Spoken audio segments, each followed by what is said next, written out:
අයිස්ක්‍රීමයක් කන්න විනාඩි 20ක් වැඩි නැද්ද? හරි හරි මේකයි වුණේ. අද මම දවල් කෑමට මහරගම තියෙන මිස්ටර් ආරච්චිකට ගියා.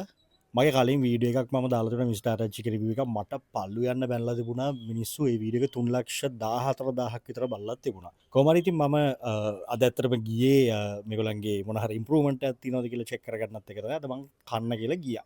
ඉතින් ගිහිල්ලා ඉවරලා බැලුවා ඔයගලන්ට ඔය පේනා වගේ හොඳ ඩිෂස් ටිකක් මම සිලෙක්ට් කරගෙන ඉතින් කෑම එක ගත්තා. ගණන් දැක්කහම නම් මට ඇත්තටම එච්චර සැටිස් නෑ. මොකද ගාණ වැඩි. ඉතින් කොහොම හරි කෑම එක අරගෙන බිල් එක ගෙවලා ටේබල් එකකින් වාඩි වුණා. ටේබල් හරියට ක්ලීන් කරලා තිබුණේ නැහැ. කියන්නේ ඒගොල්ලෝ උඩින් පිහදානවා මිසක් හරියට ක්ලීන් කරන්නේ නැහැ. කන්න ගත්තා. කෑවා. මාර රහයි. හරිද? හොඳ ටේස්ට් එකක් තියෙනවා. නිකන් අර දිව පිනා යන ටේස්ට් එකක් තියෙනවා. ඉතින් කාලා භාගයක් කාගෙන යනකොට මට පොඩ්ඩක් නිකන් කාගන්න අමාරු ගතියක් ආවා. පස්සේ මම කන එක නැවතුවා. චුට්ටක් ඉතුරු කරලා ඊට පස්සේ කොහොම හරි කාලි ඉවරලා හරියටම 4ට හවස 4ට මම අත හොදගෙන ඔක්කොම කරලා ආයි කවුන්ටර් එකට ගිහලා අයිස්ක්‍රීම් එකකට රුපියල් 300ක් පේ කරලා ඉවරලා මම ටේබල් එකකින් ගිහලා වාඩි වුණා. ඒගොල්ලෝ සාමාන්‍යයෙන් ළඟට සර්ව් කරනවා නැත්නම් මේ ඉස්සරහ කවුන්ටර් එකට කතා කරනවා කස්ටමර්ට.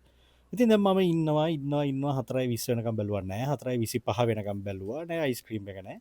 4:29 හරියටම 4:29ට වෙලාව බලලා මම ගියා කවුන්ටර් එකට. ගිහලා ඇහුවා කවුන්ටර් එකේ හිටපු ගෑල්ලමකින් කෝ අයිස්ක්‍රීම් එක කියලා. ඒ ළමයා ඒ වෙලාවේ තමයි එතන ඒගොල්ලන් ජූස් හදන තැන ඉන්න පින් ළමයාට කියනවා මේ සර්ගේ අයිස්ක්‍රීම් එක දාන්න කියලා. මෙන්න බොලේ ෆ්‍රිජ් එකේ කරලා අයිස්ක්‍රීම් එකක් ගත්තා. මම ඇහුවා දැන්ද අයිස්ක්‍රීම් එක දාන්නේ? මම ඕඩර් එක දාලා කොච්චරලාද? මිනිස්සෙක් මේ ඩෙසර්ට් එකක් කන්නේ කෑම කාලි උරෙච්ච ගමන්නේ. ඉතින් ඒක ඒ වෙලාවේ නැතුව දැන් මට වැඩක් නැහැ. මට මගේ සල්ලි ටික දෙන්න. මට එපා මේක කියලා මම ටිකක් කෑ ගැහුවා. ඊට පස්සේ කොහොම හරි මැනේජර් මං කතා කරා. මැනේජර්ත් කතා කරලා මං ඇහුවා ඇයි මෙහෙම? ඇයි ඔයගොල්ලන්ගේ සර්විස් එක දවස ගන්න මේ විදිහට අවුල් යන්නේ? මං කලින් වීඩියෝ එකේ කමෙන්ට්ස් ටික කියවන්න කියලා වීඩියෝ එකක් දාලා දුන්නා. ඒකත් බැලුවා ඒගොල්ලෝ. ඉතින් ඒගොල්ලන්ගේ වැරද්ද පිළිගත්තා. That was the last time I will never visit Mr. Arachchi again. I'm so sorry. මේක ඕන හරි කවුරු හරි මේක දකිනවනම් මතක තියාගන්න ඕගොල්ලෝ නැති කරගන්නේ ඕගොල්ලන්ගේම කස්ටමර් බේස් එක. අනිත් එක තමයි කෑම ගැන කියනවනේ කෑම රහයි. හැබැයි පුතේ ඕගොල්ලෝ කෑම වලට මොනවා හරි දානවා.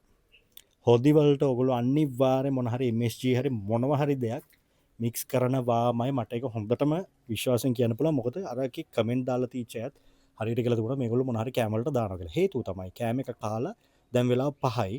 මං ගෙදර ආවා 5යි කාලයි දැන්. මේ වෙනකොට මට හොඳටම වතුර තිබ්බා. මම හිතන්නේ මම වතුර මිලිලීටර 300 කප්ස් 4ක් විතර බිව්වා. හිතන්නකෝ ලීටර එකකට වැඩි වතුර බීලා දිනවා මම. මාර තිබහයි. ඔයගොල්ලන් කෑම රහ වෙන්න ඔයගොල්ලෝ මොනවා හරි දානවා. එහෙම කරන්න එපා. අපි ඔය ෆ්‍රයිඩ් රයිස් කොත්තු වලට නම් MSG ටිකක් දානවා තමයි. ඒක සාමාන්‍ය දෙයක්. හැබැයි එහෙමයි කියලා ඒක ඕවර් දැම්මහම ඇඟ ඩිහයිඩ්‍රේට් වෙනවා. එතකොට වතුර බොන්න ඕනේ වෙනවා. ඇයි අප්පා එහෙම? එහෙම කරන්න එපා. මිනිස්සු සල්ලි දීලානේ කන්නේ. දෙන දේ ක්වොලිටියට දෙන්නකෝ. මට මතකයි උතන ඉස්සර තිබුණේ ඩැඩීස් එක.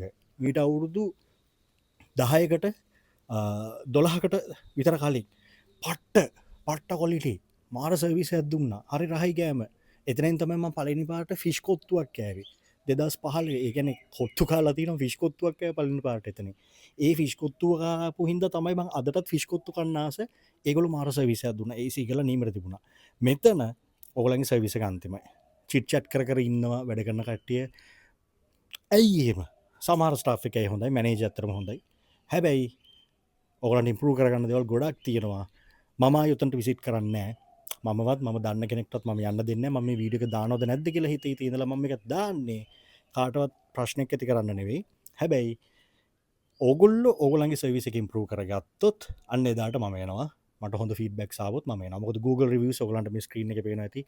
Google reviews 3.7 හරි ඔන්න ඔහම ගානක් තියෙන. ඒ කියන්නේ එච්චරට මිනිස්සු බැනලා දාලා තියෙන්නේ.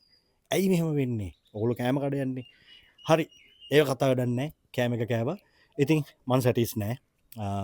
කස්ටමර් සර්විස් 10න් 0යි. කෑම 10න් 4යි.